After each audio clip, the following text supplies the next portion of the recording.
Hello mvuna nishati, karibu sana tusonge mbele na hii ni sehemu ya 148. Aisee, nilichogundua ni kwamba ukimweka Luka na Hamza, watu watamchagua Hamza. Ukiweka Andazi na Hamza, watu watamchagua Hamza. Na ukimweka Kasongo na Hamza, watu watamchagua. Tunasonga mbele msikilizaji, na tulipoishia ni baada ya kuona ya kwamba watu wametoka nje sasa kuweza kumuonesha princess zawadi yake, kwa sababu bado hapo kwenye tukio la birthday ya Princess Irami. Sasa hapa kuna Prince Will, kuna Hamza. Hawa miamba wawili naonekana mmoja anapendwa na Irami na mwingine hapendwi.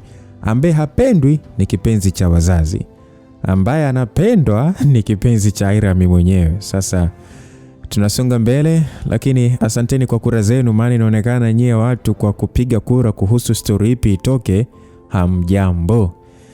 Haya bwana. Kwa hiyo watu wote bwana waliokuepo waliinua vichwa vyao na kuangalia juu angani. Msikilizaji langu jina Lucas Lumbas, mtayarishaji Singano JR. Kwa hiyo watu wote waliokuepo waliinua vichwa vyao na kuangalia juu angani, lakini hawakuweza kuona kitu. Basi akaanza kuulizana, ni nini kile? Jamani, mbona mimi sioni? Huyu jamaa hawa ameamua kumpatia princess zawadi ya nyota nini? Basi Prince Will akasema ya kwamba Safulin, unajaribu kutuona sisi ni wajinga sana unajua ile ni. Kabla hata hajamaliza sentence yake, pale aliweza kusikia sauti za watu kuhamaka. Watu walisema, oh my god, jamani angalieni. It is meteor shower. Pale watu walianza kushuhudia mvua ya milipuko ya vimondo kutoka uelekeo wa kaskazini mwa anga. Vimondo vile vilionekana kama nyota zinadondoka kutoka angani, huku zikiacha mikia nyuma kwa namna ya kipekee. Ilikuwa ni mvua ya vimondo iliyofuata kwa zamu. Na jambo kubwa kuhusu hilo ni kwamba kila zamu ilikuwa na rangi tofauti, ikionyesha haikuwa tukio la asili kama ilivyozoeleka. Irami, hii ndio zawadi yangu niliyokuandalia. Nimeamua kukupatia awamu 25 za meteor shower kwa ajili ya kutimiza miaka 25 ya kuzaliwa kwako. Angalia kuwaka na kuzima kwa mwanga wake, sawa na kuzima mshumaa juu ya anga. Aliongea Hamza kwa tabasamu, kisha pale akageuka na akaongea kwamba happy birthday your highness. Irami aliishia kuchanua macho yake akiangalia mafataki yaliyokuwa yakilipuka juu ya anga kama mvua ya vimondo. Macho yake yote yalionyesha mnunurisho wa nyota, na alikuwa ameguswa na zawadi hiyo kiasi cha kushindwa kuongea. Wageni waliokuwepo pia walikuwa katika mshtuko. Mfalme na malkia walibung'aa. Prince Willy tayari ni kama alionekana ni mtu ambaye alikuwa anashangaa tu, huku ni kama taya lake likaribia kudondoka. Hawakuwahi kuwaza mvua ya vimondo inaweza kutengenezwa na binadamu. Hilo halikuwa tena swala la kuwa na hela, bali ni swala la kuwa na nguvu za kutumia teknolojia za nchi zilizoendelea. Wakati Hamza alipofikiria zawadi ya kumpa Irami, aliona hakuna zawadi yoyote ya kitu ambayo inaweza kuwa na maana kwake. Unajua kumpatia zawadi tajiri inaumiza akili sasa unampa zawadi gani wakati ana uwezo wa kuwa na kila kitu? So inabidi umtayarishie ama umwandalie zawadi ambayo itakuwa ni ya kipekee sana. Hivyo pale wazo likamjia na akamuuliza Yulia kama ana uwezo wa kutengeneza mvua ya vimondo. Sasa upande wa ndugu yetu Yulia aliona swala hilo sio gumu, ili mradi tu hela ipo. Alikuwa na uwezo hata wa kununua kombora au rocket na kulipua angani. Hivyo Yulia alitaka kwanza Hamza kufanya connection na kampuni ya Ale kutoka Japan ili kutumia teknolojia yao ya Sky Canvas. Ingawa teknolojia hiyo ilikuwa kwenye hatua za mwisho za uzinduzi, hasa kutokana na Hamza kuweka dau kubwa mezani na nguvu yake kwenye ulimwengu wa siri, uzinduzi uliharakishwa mpaka kufikia siku ya sherehe ya kuzaliwa kwa Irami. Kwa Yulia hilo lilikuwa ni kama mchezo mdogo tu wa kupoteza bilioni kadhaa za hela. lakini kwa Hiram hiyo ilikuwa ni zawadi ya kipekee ambayo hajawahi kuona maishani mwake. Istosha, aliyefanya hivyo ni mwanamume aliyempenda yeye.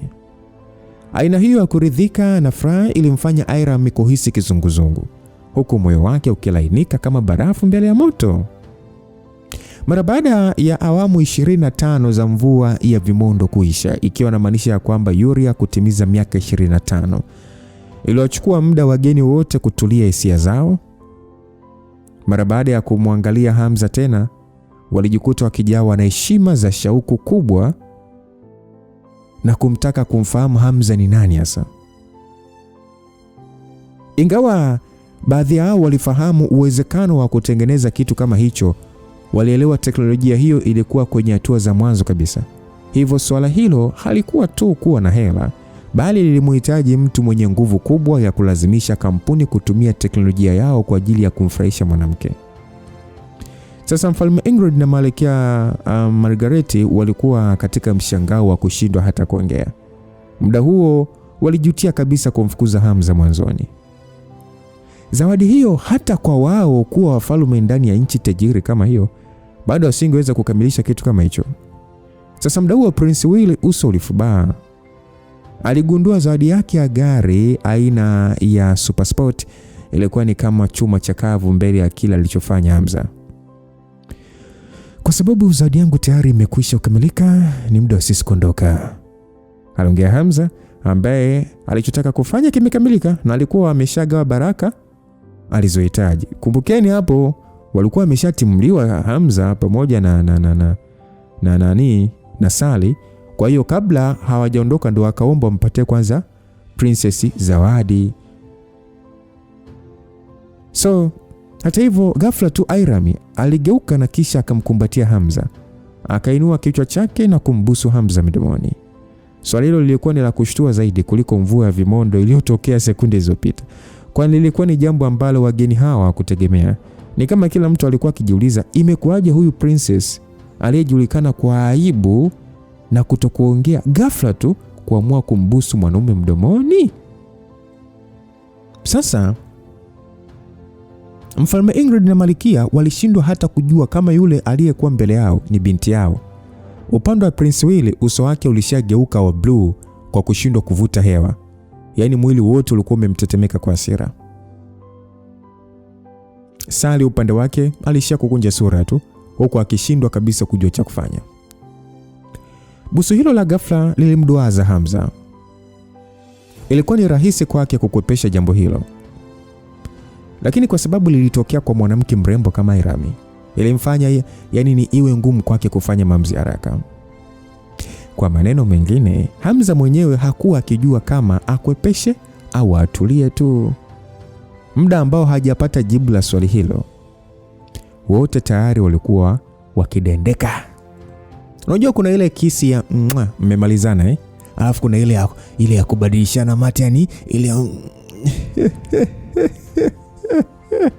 so kuna ile kubadilishana mate na ulimi unaanza kucheza na ulimi mwenzake. Sasa ndicho walichokuwa wakifanya hawa watu. Hamza aliishia kusikilizia utamu wa ulaini wa midomo na harufu nzuri kutoka kwa princess. Mara baada ya mshangao huo, wageni wote walitoka kwenye hali ya kushangaa na kuanza kupiga makofi. Muda huo hakuna aliyedhani kama Safulani hakuwa na vigezo vya kutoka kimapenzi na mwanamke mrembo kama Hiram.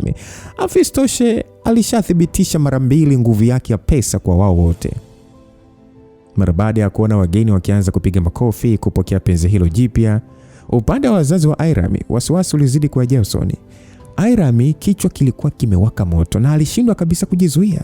Ni mpaka pale alipoanza kusikia watu wakishangilia ndipo akili zake zikaanza kumrejea, na haraka sana alimwachia Hamza na kuangalia chini kwa aibu, kwa sababu ametoka kudendeka kubadilishana mate na Hamza mbele ya wageni.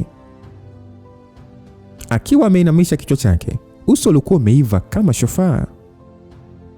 Muda huo alihisi moyo wake ni kama vile unataka kuchomoka kwenye kifua chake. Alikuwa katika hali ya kiwewe, akishindwa kuelewa angemwangalia vipi Hamza usoni. Alikuwa na wasiwasi wa kutokujua ni kwa namna gani Hamza angechukulia kitendo chake. Hamza upande wake alikuwa ni mtu ambaye mshipa wa aibu ulikuwa umekatika. Hamza kwenye swala la aibu anaweza akakunyandua hata mbele ya staff. So kwake hakujali kuwa mbele ya macho ya watu wengi. Mara baada ya kumwangalia msichana huyo aliyeinamisha kichwa kwa sekunde kadhaa, pale pale aliuliza kwamba vipi, unajutia ulichokifanya? Airam kusikia swali hilo alijikuta akipepesa macho yake kwa kuchanganyikiwa na kuuliza kwamba kujutia? Yaani nijutia kwa sababu gani? Hamza aliganda kwa sekunde. Kisha pale pale akatabasamu na kutingisha kichwa chake akasema kwamba hamna tu, nadhani nilikuwa nikifikiria sana. Basi Airam alionekana kuelewa Hamza anachojaribu kumaanisha, na pale pale aliishia kumwemesa midomo yake. Ni kwamba nilishindwa kujizuia kwa sababu uzadi ulionipatia ilikuwa ni kubwa sana kwangu, lakini sijuti kabisa kwa nilichofanya. Hamza alishia kuangalia uso wake uliojaa hali ya kujiamini na akashusha pumzi ya hisia. Mwanzoni ni yeye ndiye aliyekuwa akimshauri Airam kujiamini, lakini kwa nini sasa yeye anaonekana kama muoga? Afistoshe Airam alishaonyesha msimamo wake. Kipi kinamfanya kusitasita wakati mrembo anamtaka, mrembo anampenda? Mrembo yupo tayari kumpa chochote cha kwake kilicho ndani ya mwili wake. Sasa Hamza alijiambia kama akipoteza hiyo nafasi, pengine atajutia maisha yake yote. Unajua kuna mtoto mrembo anaweza akaja maishani mwako alafu ukashindwa namna ya kufanya, na ukimpoteza itakuwa ni maumivu sana kwako kwa kuwa mzembe. So Hamza pale pale alivuta pumzi nyingi na kisha mara moja akamshika Airam mkono na kutembea mpaka mbele ya mfalme na malkia. Na kisha Hamza akasema kwamba mfalme na malkia, nahitaji kuongea nanyi binafsi juu ya mimi na Airam. Matendo ya Hamza na maneno yake yalimfanya mfalme kumwangalia tu kwa mshangao. Wakati huo Airam akiwa ameinamisha kichwa chake na kushindwa kuangalia wazazi wake. Mfalme sasa akauliza kwamba kuhusu hili Safulan, yani unamaanisha nini? Yani kipi cha kuongea baina yako na binti yetu? Aliuliza mfalme huku sasa akimwangalia Prince Willy kwa wasiwasi. Kwa sababu Airam ameshafikia hatua hii, bila shaka tunapaswa kubaliana tu na hisia tulizokuwa nazo pamoja, aliongea Hamza. Mara baada ya Airam kusikia maneno hayo, alijikuta akitetemeka. Alimwangalia Hamza kwa aibu huku akiwaangalia wazazi wake kwa matarajio. Hakuwa akiamini kama angeweza kuchukua hatua hiyo ya kuonyesha hisia zake ambazo alikuwa amezificha kwa muda mrefu. Hata hivyo, kwa wakati huo furaha aliyokuwa nayo moyoni ilimwambia kwamba liwalo na liwe, nafuata moyo wangu unachotaka. Isitoshe, jambo moja la kufurahisha sana katika ulimwengu huu ni pale mtu unempenda alafu akakupenda pia. Mungu Baba uliye juu mbinguni Sasa Willy akasema ya kwamba nini? Aisee, mimi sikubali, Airam ni mchumba wangu. Willy muda huo aliona ukichaa unampanda. Kwake aliona kama ingekuwa ni prince mwenzake kutoka taifa kubwa linalofahamika, pengine angekubali. Lakini kupokonywa mwanamke wake na mtu ambaye hata hakujulikana anatokea wapi, aliona ni jambo hilo ambalo ni la kipumbavu sana na haliwezekani kabisa. Hey, Prince Willy, kuhusu hili swala mimi sidhani kukubali au kukataa kwako kunaweza kuwa na uzito wote. Aya, hivyo unaongea nini wewe? Hivyo unadhani mtu kama wewe nyani tu chotara unaweza kumwoa princess wa Usudi? Una hadhi hiyo kabisa. Aliongea Willy kwa sauti ya juu huku akisaga meno yake kwa hasira. Alijiambia yeye ni mzungu, tena prince wa taifa kubwa. Kivipi ampoteze Airam kwa nyani kama Hamza? Sasa bwana,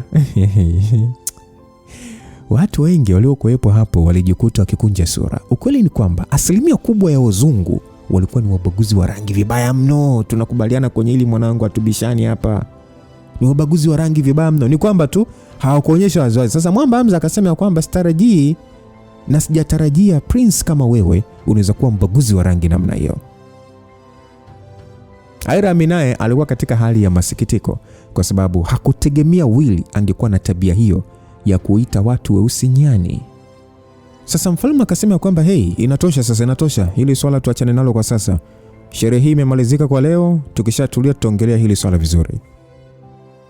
Aliongea mfalme Mfalme alijua fika kama swala hilo likiendelea lingechukua sura mpya. Isitoshe, Prince Will alionekana tayari amejeruhiwa vibaya. Sherehe imeisha. Yes, ni sahihi, ni sawa sherehe kuisha. Lakini Prince Will, unapaswa kuwajibika kwa maneno yako. Hata kama sherehe imeisha, utawajibika kwa hayo maneno uliyoyatamka. Aliongea Hamza ambaye mwanzoni alionyesha kiwango cha uvumilivu, lakini kwa sababu Will amefikia hatua hiyo ya ubaguzi wa rangi, kumuita nyani, hakuona aache lipite hivi hivi. Kuwajibika? Hivyo unafikiri mimi nawezaje kuwajibika wewe? Au unadhani mimi naweza kupiga magoti na kukuomba msamaha? Nyani kama wewe? Unajiona sana ni wajuu kwa sababu tu ya kutengeneza ile mvua ya vimondo. Sasa wewe, ngoja nikwambie tu kitu kimoja. Mtumwa ni mtumwa tu siku zote. Nyani kama wewe huwezi kuwa na hadhi ya kumwoa princess. Hamza aliishia kusinyaza macho yake. Alijiambia, aya, inaonekana huyu bwana hakujua hata neno kifo linamaanisha nini. Lakini kabla hata Hamza hajachukua hatua, ghafla tu Sally alifyatuka na kumpiga teke Will kwenye goti, na kilichosikika ni Prince Will alijikuta tayari akiwa chini akipiga ukelele. Alihisi maumivu kiasi kwamba aliishia kukumbatia mguu wake huku machozi yakimtoka. Wageni waliokuwepo walijikuta wakihamaki. Hata mfalme na mke wake walijikuta wakirudi nyuma kwa hofu. Sally hakujali. Pale pale kwa kutumia kiatu chake cha kisigino kirefu alimkanyaga Will kwenye shingo, na kisha akaongea kwa ukali na kusema kwamba kaa kimya, ukiendelea kupiga makelele yako kama nguruwe nitaivunja shingo yako. Will aliishia kung'ata meno yake kwa nguvu, lakini hakuthubutu kulia tena. Aliishia kumwangalia Sally kwa hofu kubwa. Muda huo wageni wote walikuwa katika hali ya hofu, baada ya kuona namna ambavyo Sally alibadilika na kuwa kama malaika wa kifo. Kisha Mfalme Ingrid akasema kwamba Safulan, Countess Sally, nyinyi ni watu gani haswa? Mfalme alianza kuhisi Hamza na Sally wasifu wao ni wa kutilia shaka sana. Malkia Margareti upande wake alikuwa na wasiwasi mno juu ya binti yake, na pale pale alimkwapua Irami na kumsogeza upande wake, na akamwambia kwamba kana mimi ni hatari kusimama nao. Irami alishia kutoa pumzi ya masikitiko akiwaangalia wazazi wake katika hali ya radhi, na akasema kwamba niko sawa mama, nyewe wenyewe mshaona tayari Will ni mtu wa namna gani, amestahili kwa makosa aliyofanya. Basi Sally hakujali waliokuwa akimwangalia, na pale pale akaongea kwa ukali na kusema kwamba lala kwenye ardhi na kisha anza kuomba msamaha. Will kusikia hivyo, hali ya kutokuwa tayari ilijionyesha usoni mwake. Isitoshe, alijua kama akipiga magoti na kuomba msamaha, basi itakuwa ni ngumu kwake kuangalia watu baadaye na kudumisha hadhi ya uprince.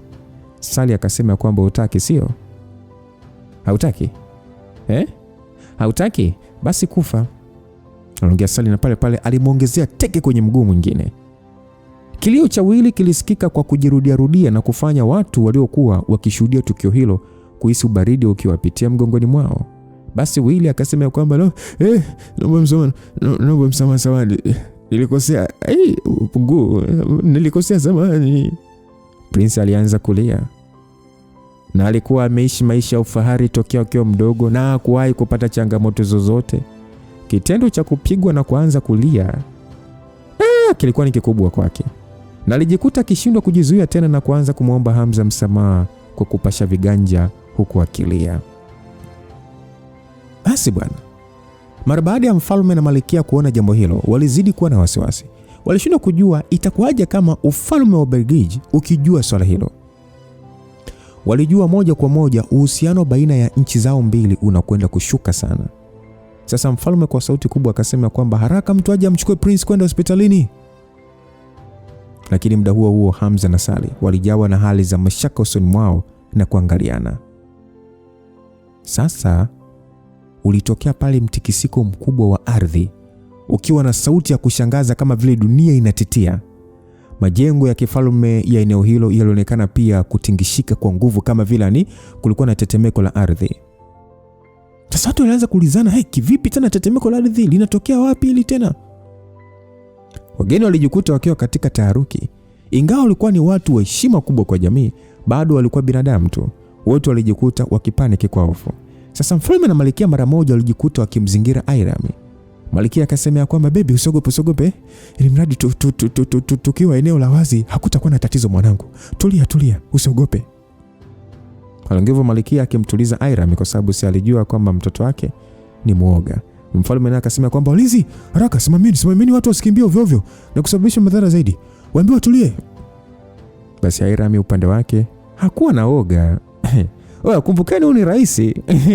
Kwa hiyo ni mtu hatari sana Airam, lakini tu hapo anajifanya mtoto. So Airam hakuwa muoga. Alishia kumwangalia Hamza na Sally kwa wasiwasi. Mdau wa Hamza na Sally walianza kuhisi hali ya hatari. Sally kwa sauti ya chini akasema kwamba bro, I say, hili sio tetemeko la kawaida. Hili ni tetemeko la kimajisi. Tena msababishaji anaonekana kuwa na nguvu kubwa. Basi Hamza alimwangalia Airam ambaye alikuwa na muonekano sawa na wakwake. Airam alikuwa ni majisi wa kuzaliwa. Hivyo alikuwa mwepesi sana wa kuhisi matukio ya kimajisi pia. Ase, wewe na Airam hakikisheni mnakaa karibu na mfalme na malkia. Nitadili na hili swala mimi mwenyewe. Aliongea Hamza akiwa serious kwamba Sally na Airam wakae karibu na mfalme na malkia, alafu yeye aingie kazini. Sally alishia kukunja ndita, lakini akatengesha kichwa chake akikubali. Alijua fika kama Hamza akishindwa kudili na swala hilo, basi yeye na Airam wanapaswa kukimbia. Ni muda huo katika eneo la wazi la bustani, mchanga mwingi ulionekana kama chembe hivi zikijikusanya moja kwa moja kutoka chini ya ardhi na kukua kwenda juu. Mvumo wa upepo na kuruka kwa mchanga kusiko kwa kawaida kuliwafanya wageni wengi waliokuwepo hapo, hata walinzi pia, kuangalia jambo hilo kwa hali ya kupaniki, wakishindwa kufanya chochote. Ghafla sauti kali ya kicheko cha ajabu ilianza kusikika katika masikio ya kila mmoja. Ni muda ule waliweza kuona mchanga ule uliokuwa umejikusanya eneo moja ukigeuka na kuchukua umbo la binadamu.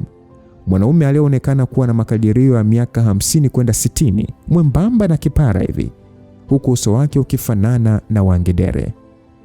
Alisema ya kwamba kwa nini inaonyesha ni kama sherehe imefika mwisho wakati mimi ndo nafika Hii sio heshima kabisa juu ya ujio wangu kama mgeni rasmi bwana. Basi bwana, yule mwanaume alianza kucheka. Mwanaume mbaya wa sura alishia kucheka kwa uovu, huku uso wake sasa ukimwangalia Hamza, Sally, Airam na wengine.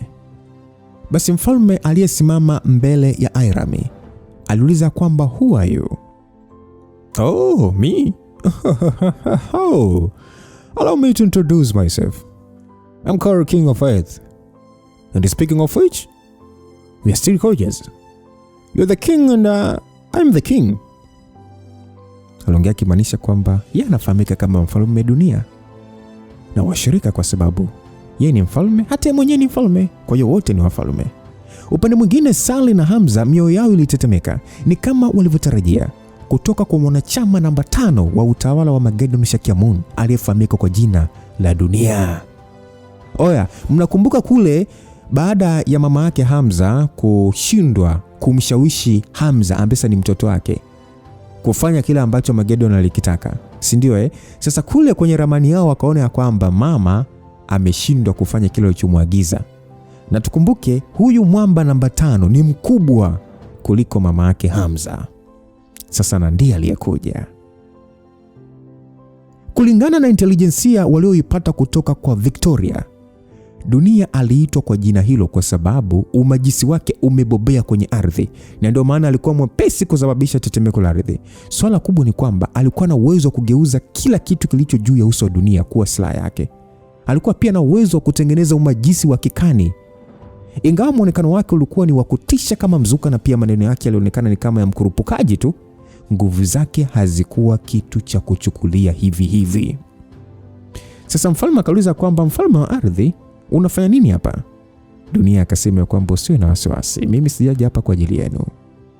Aliongea Dunia, kisha pale pale alinyoosha kichwa chake kuelekea Hamza na kutoa kicheko cha ajabu na kusema kwamba Lucifer, hii ni mara yetu ya kwanza tunakutana na Lucifer unaonekana kuwa mdogo kuliko hata nilivyofikiri. Basi mara baada ya Dunia kutamka neno Lucifer, karibu vigogo wote wageni waliokuwa hapo walijikuta wakionyesha hali za mashaka usoni. Ni kama vile walishawahi kusikia jina hilo, ila kumbukumbu zilikuwa mbali. Mapema tu baadhi yao kumbukumbu zirejea, na walijikuta wakionyesha hali ya mshangao. Ingawa hawakuwa wamemwona Hamza, walishasikia jina la Lucifer. Basi watu wakaanza, Lucifer, mfalme wa kuzimu? Mungu wangu, kumbe alikuwa ni kiongozi wa Inferno. Lucifer, lazima ni kweli bwana. Sisi inasemekana kati ya wanachama wa Inferno mmoja wao ni Ezo, anayefahamika kama mungu wa vita kutoka Warabuni. Ndio maana wale mateka waliokolewa kwa urahisi sana leo. Basi kama ndio hivyo, ndio maana ameweza kutoa zawadi ya mvua ya vimondo. Hakika ni Lucifer bwana. Ghafla tu kundi kubwa la wageni walianza kuongea wao kwa wao, huku akimwangalia Hamza kwa mshtuko na furaha. Yaani kama wangejua mtu aliye mbele yao alikuwa ni Lucifer, anayesifika kwenye ulimwengu wa giza, wangefanya kila liwezekanalo kuhakikisha wanazoeana naye ama kutengeneza urafiki, kwa sababu wengi wao walikuwa wakitafuta namna ya kutaka kwenda kisiwani kwake. Sasa mfalme na malkia walijikuta kibungaa. Ndio sasa wanaelewa kwa nini huyu mtu mdogo Safulan aliweza kutoa zawadi ya kimiujiza. Kumbe ni mwenyewe Lucifer. Makosa. Yaani kumbe ni Lucifer wa ulimwengu wa siri. Hata hivyo walishangaa kwa sababu kwenye maisha yao hawakuwa na mawasiliano yoyote na ulimwengu wa giza wala kujihusisha katika ulimwengu huo. Sasa walijiuliza kwamba kuaje mtu mzito kama huyu akashiriki kwenye sherehe ya binti yao. Hamza alishia kushusha tu pumzi. Kwanza hakuonekana kujali tena kujificha, na pale pale kwa sauti nzito akauliza tu ya kwamba ni Shakyamuni aliyekutuma kuniua. Sasa Dunia akacheka. Baada ya kucheka akasema, kukuua? Mimi napenda sana kujaribu kufanya hivyo. Isitoshe wewe ni mtoto wa kipenzi changu Victoria. Natoa wapi ujasiri wa kukuua? Aliongea sasa akionyesha hali ya huzuni kwamba kuua hawezi kwa sababu anampenda Peace Victoria. Yaani anampenda mama yake Victoria. So Hamza mara baada ya kusikia maneno yake, macho alionekana kumcheza kwa sababu hajasikia kutoka kwa mama yake kama alikuwa na uhusiano wa aina yoyote na Dunia. Isitoshe kwa muonekano uliokuwa nao Dunia, ilikuwa ni ngumu kuamini kama anaweza kuwa na mahusiano na Victoria. Sasa Dunia akasema kwamba Lucifer, kipenzi changu Victoria yupo nyumbani kwako. Vipi, anaendeleaje? Amenisifia nini? Aliongea akiwa na matarajio makubwa. Hata hivyo uso wa Hamza ulizidi kuwa na ukauzu mkubwa, na akasema kwamba kwa nini akusifie? Dunia akasema kwamba lazima nisifie tu bwana. Unaweza usijue, lakini mara baada ya kufeli misheni yake Afrika baada ya kuzaliwa kwako na kurudi makao makuu, mfalme alitaka kumnyonga kama adhabu. Ila mimi nilimbembeleza sana mfalme kumsamehe, na nikafanikiwa kumwokoa. Ilikuwa ni kwa sababu yangu tu, ndio maana aliruhusiwa hata kujifunza umajizi tena. Kuanzia hapo alijua ni kwa jinsi gani ninavyompenda, na kutokana na shukrani nyingi kwangu akaamua kuni Hamza, usishangae sana bana muonekano uliokuwa nao sasa hivi. Kipindi hicho mimi nilikuwa niponge sana na handsome. Ni kwamba tu baada ya muda kutokana na nguvu zangu kuongezeka, sura yangu iliathirika. Unajua mama yako ni mwanamke fulani mrembo sana na mwenye mambo mengi ya kushangaza. Kila ilipofika usiku, nilimlaza kifuani kwangu na kumlalia, nikiendelea kuponya moyo wake uliopondeka. Uzoefu wake ulinifanya nihisi nipo kwenye pepo ya peke yangu. Msikilizaji, kutokana na kutumia Kiingereza, watu wengi walimuelewa na kuzidi kuwa na mshangao. Ni kama hawakuwa wakiamini kama mama yake Lucifer anaweza kuwa katika mahusiano na mwanamume huyo. Sally akasema ya kwamba naomba ukae kimya wewe. Hivi unadhani hapa tunaweza kukuamini kwa kuongea hayo maneno? Aliongea Sally ambaye alikuwa na hasira sana, na mara moja alianza kumsihi Hamza. Sally akasema kwamba bro, usikubali kudanganyika na maneno yake. Inaonekana tu kabisa huyu anajaribu kukuchafua akili yako ili kukutengenezea udhaifu. Basi Hamza uso wake ulikuwa na ukauzu kama barafu. Midomo yake ilishia kucheza katika hali ya kejeli. Kwa hiyo unajaribu kutumia mbinu ya kivita kujaribu kuchafua akili yangu ili nikurupuke, si ndio? Lakini usidhani unaongea na mtoto darasa la kwanza hapa. Kwanza sidhani kama una uwezo wa kuamua wewe kama wewe namna Magedon anavyoamua. Ila niseme tu, nani wewe? Unajiita nani bwana Dunia? Wewe ni mtu mwenye mdomo mchafu sana, tena unaonuka kuliko yoyote niliyowahi kukutana naye kwenye maisha yangu. Kwa hiyo unasema kwamba ni uamini maneno yangu eh? Kama ndivyo basi inasikitisha sana bwana. Ila nikwambie tu kitu kimoja. Mama yako nilikuwa nikienda naye mizunguko mitatu. Alafu sio mkavu, ni mlaini sana. Yaani tunda lake lina maji kidogo. Na ana staili yake pendwa sana, nzuri sana.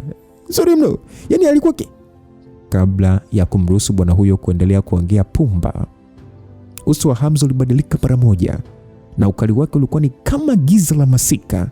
Akiwa na spidi kubwa kama mwanga, alitoka eneo ambalo alikuwa amesimama na kumsogelea kwa kasi kubwa mno.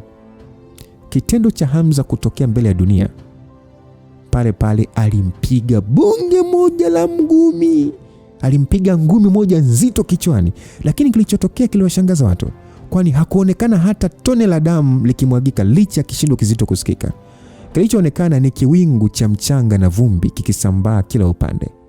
Mwili wote wa Dunia ulichanguka, huku mchanga wake ukipeperushwa na upepo, ikionyesha fika alikuwa ni kibaraka wa ardhi pekee. Sasa jamaa hakufa, akacheka. Akasema, vijana wadogo kwa kupenda kurupuka bana. Mimi sijamaliza hata kukuambia namna mama yako alivyokuwa analia, namna alivyokuwa anatazama, sijamaliza hata kuongea vizuri. Mambo na staili mbalimbali zilizokuwa nipatia mama yako tayari ushanishambulia. Ni muda ule sauti ya Dunia ilisikika tena kutoka kwenye shina la mti wa bustani. Haikueleweka hata ni muda gani aliweza kutokea pale, lakini muda huo alikuwa na muonekano wa kejeli usoni, huku akiendelea kumpatia maneno ya uchungu Hamza, namna alivyokuwa anapata utamu kutoka kwa Victoria. Kumbuka, Dunia ana nguvu kuliko Victoria. So kabla ya kusubiri tena Hamza kusita, pale alifyatuka tena kama mshale na kufumba na kufumbua. Alikuwa tena mbele ya Dunia, kisha akamfumua na bonge moja wa ngumi nyingine ya kichwa. Watu waliokuwa hapo hawakuweza hata kuona namna gani Hamza kashambulia, lakini waliweza kushuhudia mwili wa Dunia ukigeuka vumbi tena, ikionyesha alikuwa ni feki. Dunia akacheka, akasema, Lucifer. Hivi unajua ni jina gani Victoria anapenda kuniita tukiwa kitandani na mkunja? Ananiita Dunia. Alionekana tena akiwa kando ya ziwa. Hamza kutaka kuona akimalizia sentensi yake, na pale alimsogelea tena na kumfumua bonge moja ya ngumi ya kichwa. Mwili wake uligeuka tena vumbi ambalo lilisambaa hewani. Sasa Dunia mchokozi. Dunia baada ya kupigwa ngumi ya tatu alicheka na kisha akasemea kwamba, nisikilize Lucifer, Victoria nikiwa naizungushia kwa ndani anapenda sana kuniita Daddy Spartacus. Dunia alionekana tena kwenye balkoni ya ghorofa ya pili ya nyumba, na kabla hata hajamaliza kauli yake Hamza alishamfikia na kumfumua tena ngumi ya kichwa, lakini bado alishakugeuka vumbi. Ulikuwa ni mwendelezo wa kufukuziana tu. Kila alipojitokeza Dunia, kabla hajatamka neno, Hamza alishamtokea na kumfumua, lakini hata hivyo kila alipompiga aligundua alikuwa akipambana na vibaraka pekee. Matendo hayo ya uchawi wa kimiujiza pamoja na nguvu za Hamza yaliwafanya wageni waliokuwa hapo kushindwa kuamini kuna kitu kama hicho duniani. Wageni wengine walichukua fursa ya wawili hao kupigana na kuanza kukimbia kutoka eneo hilo. Ilikuwa pia ni bahati, kwani Dunia hakuwa na mpango nao kabisa. Sasa Dunia akasema kwamba, Hamza, ungesikia sauti ya Victoria akiniita daddy, daddy, na kasura kake kale kapole. Yani msikilizaji, Dunia na kera. Haikueleweka ni mara ngapi Dunia alikuwa ametokea na kufumuliwa, lakini muda huo alikuwa amejitokeza tena akiwa amesimama juu ya gari ile ya zawadi aliyotolewa, yani zawadi ambayo ilitolewa na Prince Willy, akisimama juu na kuongea maneno makali sana. Sasa uso wa Hamza ulikuwa umejaa dhamira ya kimauaji. Hata kwa wale ambao hawakuwa na nguvu zote za ziada waliweza kuhisi msisimko Hamza aliokuwa na usambaza.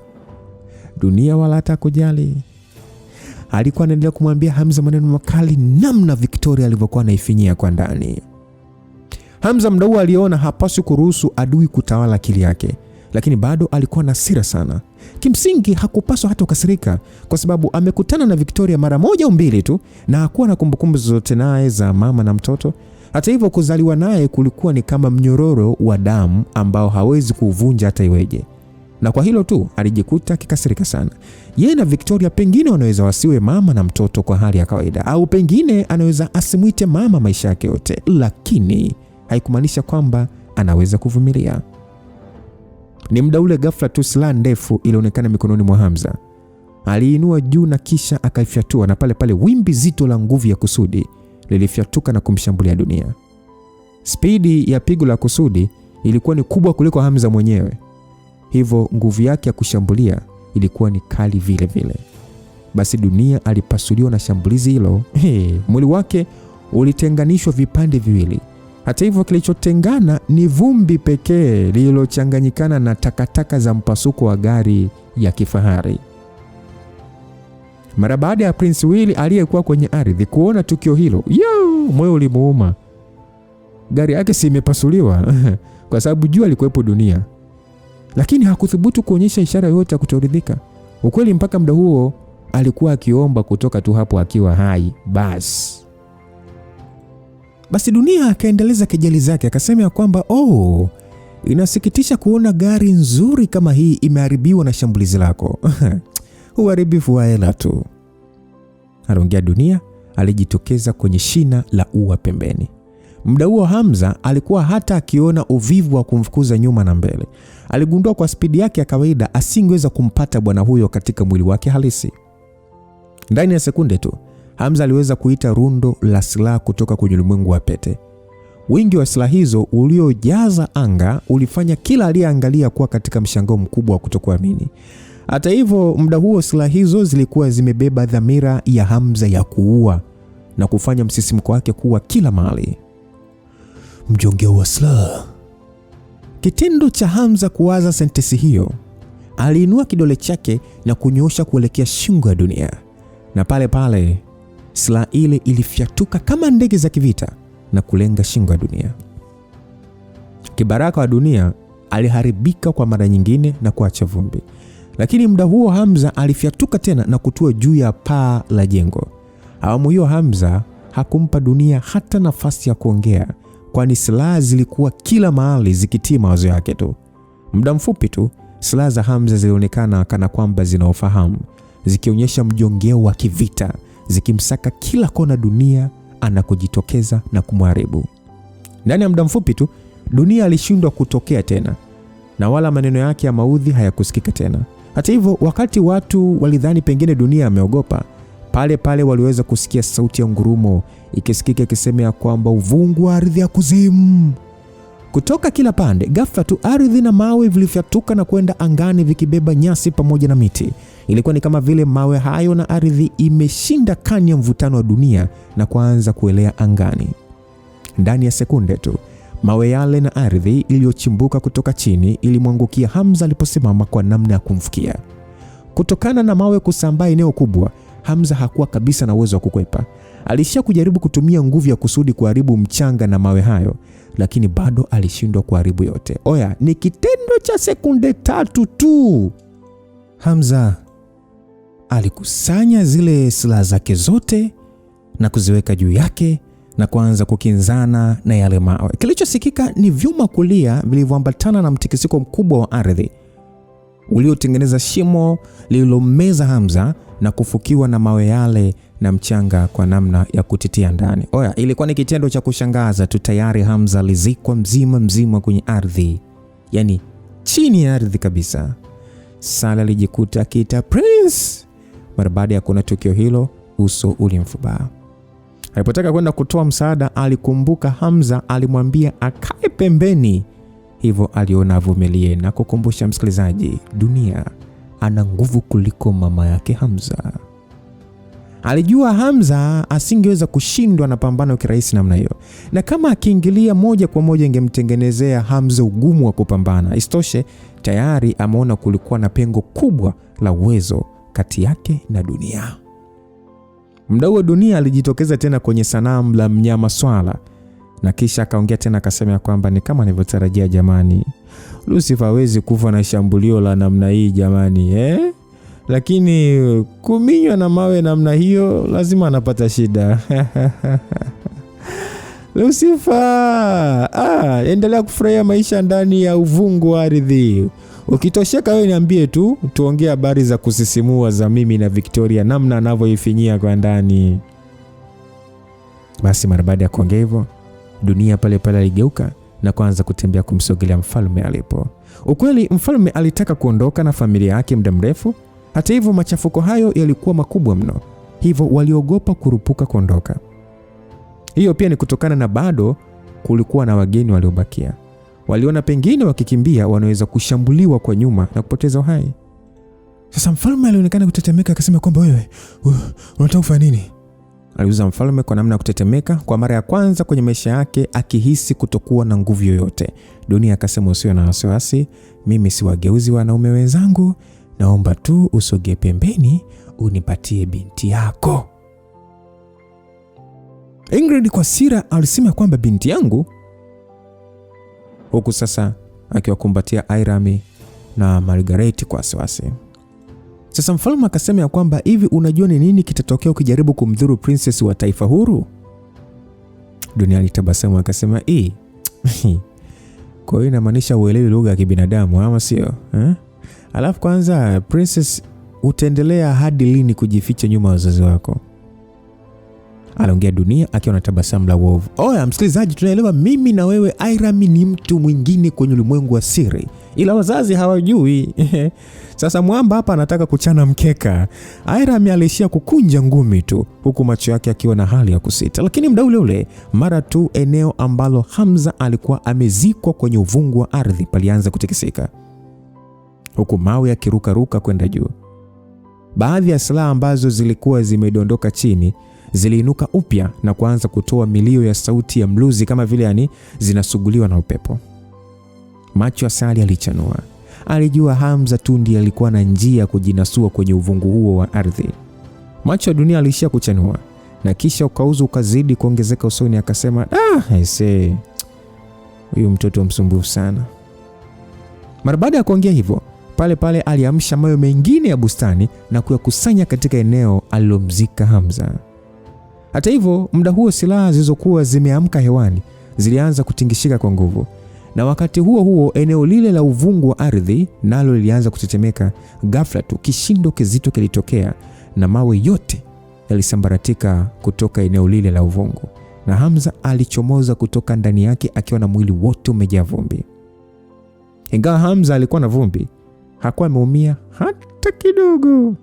Na yote ni kutokana na utimamu wa mwili wake. Hata hivyo Hamza bado alikuwa na hali fulani vya hofu. Aliweza kugundua mbinu za mashambulizi alizokuwa nazo Dunia ni hatari na ni moto wa kuotea mbali. Kama asingekuwa na uwezo wa nguvu ya utiisho wa silaha, ingekuwa ni ngumu kwake kuchomoka kwenye uvungu huo.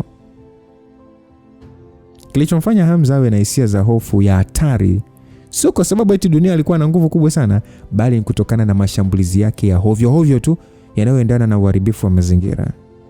Sasa Dunia akasema kwamba Lucifer, aisee, unajua inaboa sana kuendelea kuongea na wewe kuhusu Victoria, maana haupo tayari hata kunisikiliza. Mimi nipo hapa kwa ajili ya kumchukua princess pekee. Hivi unaonaje ukiacha kuifanya kazi yangu kwa ngumu? Hamza alikuwa ni mvivu wa kujibishana naye. Mara baada ya kupunga tu mkono, silaha zote zilianza kuzunguka juu angani kwa namna ya kutengeneza duara. Hamza aliona kwa sababu hawezi kujua Dunia halisi yuko wapi, basi ni bora kutengeneza mvua ya silaha ambayo itachukua eneo kubwa. Muda huo silaha hizo zilianguka zikiwa na mkusanyiko wa nishati nyingi ya mbingu na ardhi. Muda huo ardhi ilikuwa ikichimbuka mashimo kwa spidi kubwa, kana kwamba kuna vitu visivyoonekana vikiondoka kutoka ardhini. Sasa mwili wa Dunia uliishia kuharibika na kusambaa tena kama vumbi. Dunia akasema kwamba Lucifer, yani bado tunashindwa kuelewa. Yani mbele yangu hunifanyi chochote. Muda huo sauti ya Dunia ilisikika kana kwamba ilikuwa ikitokea chini ya ardhi kila upande, pasipo yeye mwenyewe kuonekana. Hamza alishia kukunja sura. Tokea mwanzo hakuwa na mpango wa kuja kupambana na adui wa namna hiyo, lakini kwa sababu alikuwa amejitokeza kama mtu mwenye nguvu ya kumletea ushindani, alishindwa kujua namna ya kukabiliana naye.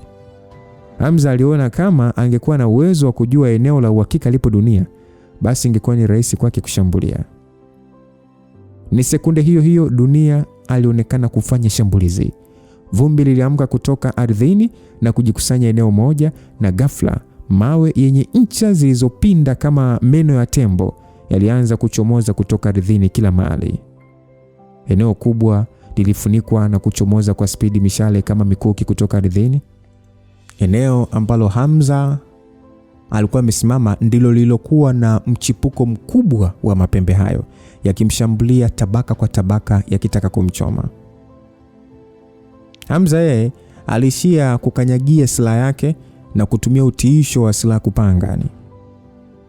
Hata hivyo, mara baada ya kuangalia chini, aliweza kugundua mashambulizi hayo hayakulengwa kumuua yeye pekee. Yale mapembe yaliendelea kuchipuka katika eneo lote la bustani, ikionyesha wazi alikuwa na dhamira ya kuua kila mtu.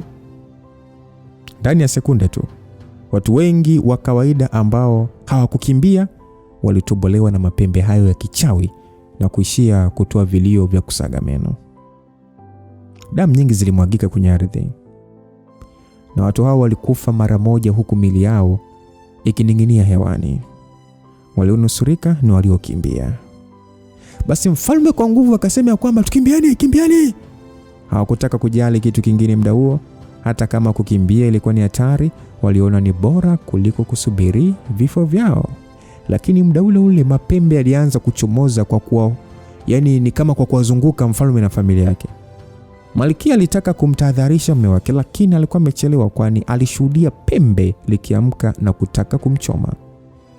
Hata hivyo, muda ule ule ghafla tu hewa iliyowazunguka iligeuka kama vile tufe la kioo na kuwafunika na kufanya wote wawe ndani. Hata mapembe yale yalivyojaribu kuchoma yaliishia kupinda na kuchomokea pembeni, yakiacha eneo la kati salama. Mfalme na mke wake walijikuta wakishangaa mno.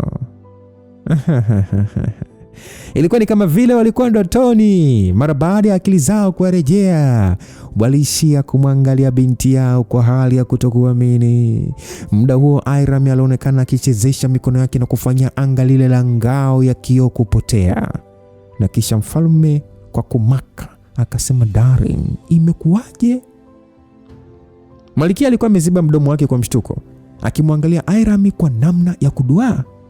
Just imagine, mna mtoto, wewe na mzazi mwenzio mmezaa mtoto mpaka amefikisha miaka 25, lakini haujui kwamba ni bonge moja la kiongozi kwenye ufalme wa siri ama wa giza. Afu siku mnakuja kujua ni siku venye mko kwenye hatari.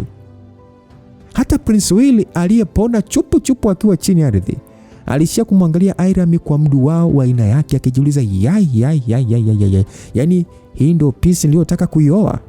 Huyu ndio mke niliyetaka kumuoa? Aya. Airam alishia kutoa tabasamu la kuomba radhi, na kisha akasema, "Samahani mama na baba kwa kuwasababisha matatizo." Basi ni muda huo sauti za vicheko zilianza kusikika kila upande. Dunia akasema kwamba Princess Airam, kuanzia sasa siri yako ya kuwa rais wa Adept na mtu mwenye cheo cha gwiji kwenye ulimwengu wa siri imefichuka. Hutaweza tena kujificha nyuma ya wazazi wako, ili hali tayari umeshajulikana. Basi kusikia maneno hayo, mfalme na malkia pamoja na wageni wengine waliokuwa katika kiwewe walishangazwa mno na matamshi hayo. Hawakuweza kuamini kama Airam alikuwa ni gwiji, rais wa Adept, yani rais wa watu wasio wa kawaida. Yani chukulia sasa mtoto wako ndio kiongozi wa Aryans. Wana wasikiaga tu wapo Marekani, wapo wapi, alafu kumbe mwanao ndio rais wao. Sasa makosa. Hata hivyo, iwe wanataka ama wasitake, kilichotokea mbele ya macho yao kilikuwa uhalisia. Hamza alishia kutoa pumzi ya kusikitika. Mpaka hapo aliona lazima watu wa nguvu ya Magedon nia yao ni kumteka Airam. Ingawa hakujua kwa kina ni kwa sababu gani kufanya hivyo, alijiambia hawezi kuacha wafanikiwe.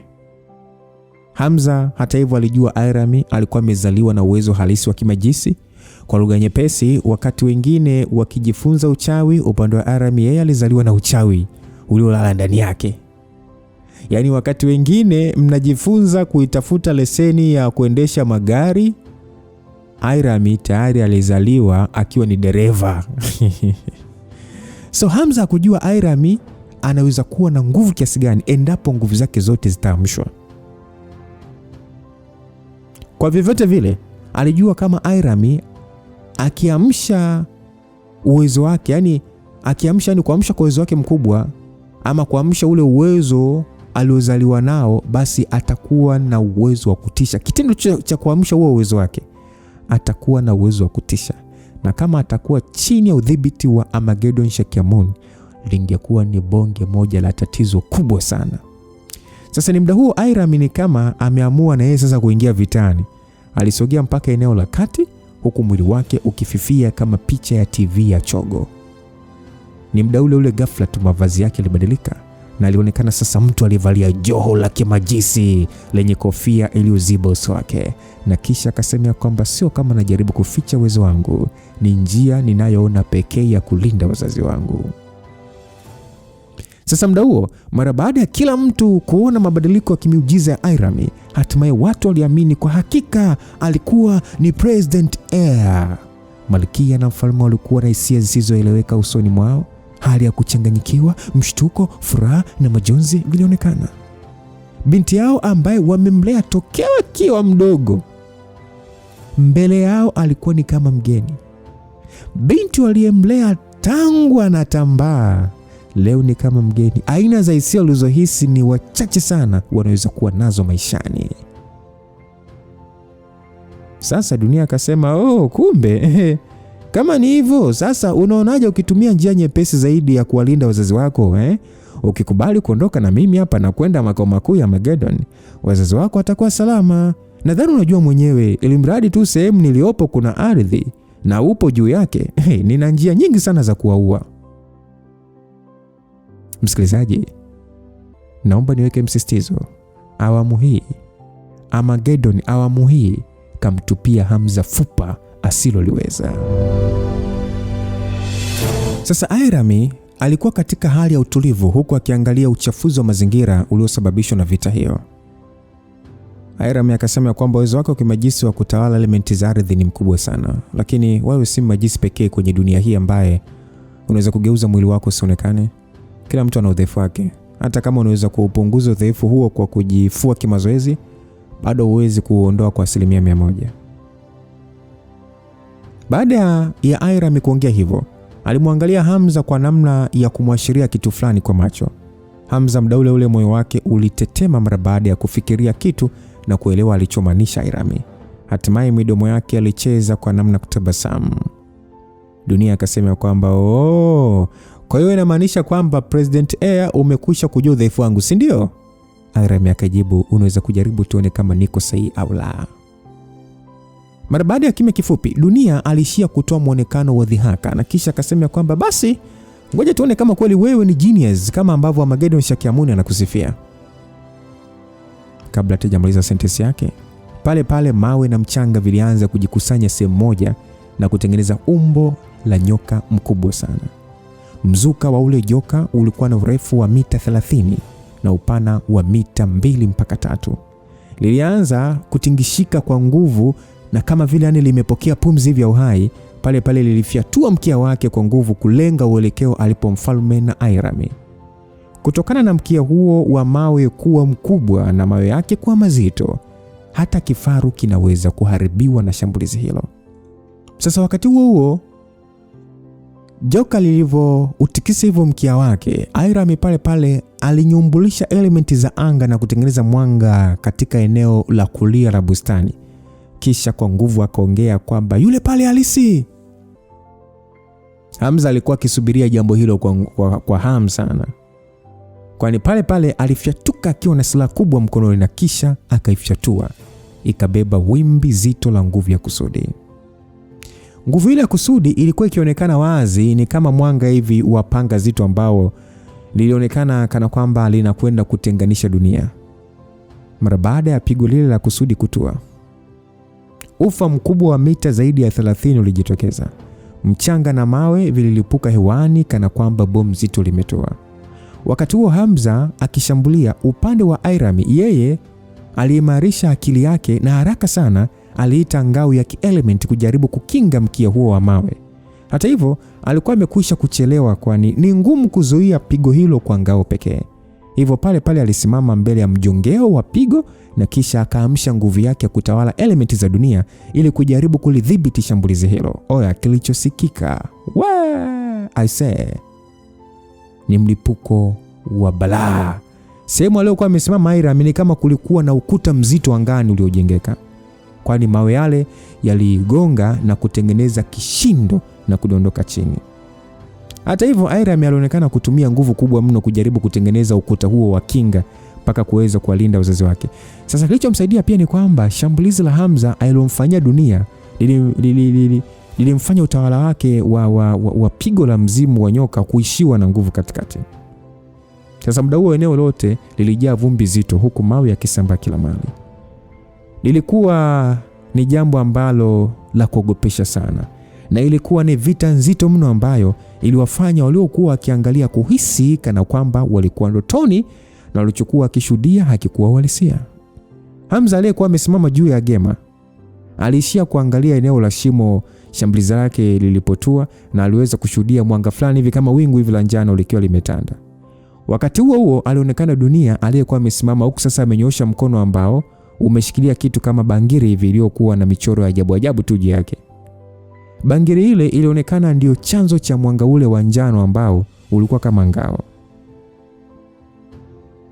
Mwanga ule wa rangi ya njano ulikuwa na umbo la msambamba kubwa mno. Pigo lile la kusudi lilimshtukiza dunia, na katika kuhangaika kujilinda aliishia kutumia bangili hiyo kujiokoa. Shambulizi la kusudi la Hamza si kitu ambacho majisi anaweza kujilinda kwa kutegemea nguvu zake pekee. Hivyo bangili ile kuzuia pigo hilo ilimaanisha ilikuwa na uwezo mkubwa. Sasa muda huo dunia aliyekuwa amesimama amenyosha bangili hiyo alikuwa na uso uliofubaa na hali ya woga machoni mwake. Alikuwa ameogopeshwa kwa kiasi kikubwa. Nywele zake zilikuwa zimechanguka tu, huku uso wake ukikosa utulivu. Dunia kwa macho ya kauzu akasema kwamba si mbaya, naona mnao uwezo mkubwa sana wa kuunganisha uwezo wenu na kushambulia kwa pamoja. Kama isingekuwa kwa hii bangili yangu ya kimalaika, ningeshapoteza uhai. Sasa Hamza mara baada ya kusikia bangili ya kimalaika alishangaa kidogo. Baada ya kuangalia kwa makini aligundua bangili ile ilikuwa kama ile silaha ya upanga wa shetani aliyoacha Frederick. Kwa ufupi, hizo ni dhana za kiungu ambazo ziliachwa duniani miaka mingi iliyopita na viumbe waliotembelea dunia kutoka sayari nyingine. Kumbe ni zana ya watu wa nje ya dunia, ndio maana na uwezo mkubwa. Sasa muda huo, mara baada ya Hiram kuona ameweza kuutambua mwili halisi wa dunia, hali ya furaha ilionekana usoni mwake. Sasa Hiram akasema kwamba Earth King, ni kweli unazo mbinu nyingi za kufanya mashambulizi, lakini muda ambao unatupia mashambulizi yako ya kimajisi ndio dhaifu wako unapoonekana. Wakati ukishambulia lazima utumie kiwango kikubwa sana cha nguvu ya fikra. Kwa uelewa wangu mpaka sasa hakuna majisi ambaye anaweza kutenganisha nguvu yake ya kiroho na nguvu yake ya akili. Ili kuweza kuzitiisha elementi za dunia na kutengeneza miujiza, lazima kwanza usambaze nguvu yako ya kiroho huku ukiamsha nguvu ya fikra ili kupata majibu unayotaka. Alongevo Hiram. Asa dunia alicheka, akasema kwamba ingawa kweli ulichoongea ni sahihi, lakini kuweza kuhisia chanzo cha nguvu zangu za kiroho kwa muda mfupi inamaanisha uwezo wako si wa kawaida. Nadhani ndio maana Magedon anakuhusudu sana. Basi Hamza na Sali walishangazwa na kufurahishwa na jambo hilo. Ingawa hata wao walikuwa na uwezo wa kuhisia nguvu za kiroho anazosambaza mtu, lakini si kwa wepesi kama Hiram. Moja ya jambo kubwa mtu analopaswa kuelewa katika mafunzo kimajisi ni kwamba nguvu ya kiroho zimefungamana na akili. Kwa lugha nyepesi, nguvu ya fikra haitenganishwi na nguvu ya kiroho. Hii ndio maana katika mafunzo yote ya nishati za mbingu na ardhi ama ya umajisi, hatua ya kwanza ya kuimarisha nguvu ya fikra kwa njia mbalimbali, iwe ni kwa kufanya mazoezi makali ama kwa kutahajud, nguvu ya fikra inapokuwa kubwa huvuta nguvu ya kiroho kama sumaku. Sasa kuna utofauti mkubwa kati ya mtu ambaye anazaliwa akili yake ikiwa tayari na nguvu kubwa ya fikra. Ndio maana licha ya Hamza kujua njia hiyo, bado alishindwa kuelewa uelekeo wa dunia alipo kupitia chanzo cha nguvu zake za kiroho. Hatua hiyo inadhihirisha wazi uwezo wa Aram kwenye umajisi ni mkubwa kuliko kawaida. Hata hivyo, kujua uelekeo ni swala moja, ila spidi ndio kilichohitajika zaidi katika kuhakikisha shambulizi linamfikia haraka. Yaani unaweza kujua kwamba okay, yule pale, lakini sasa utamfikia kwa wakati sahihi.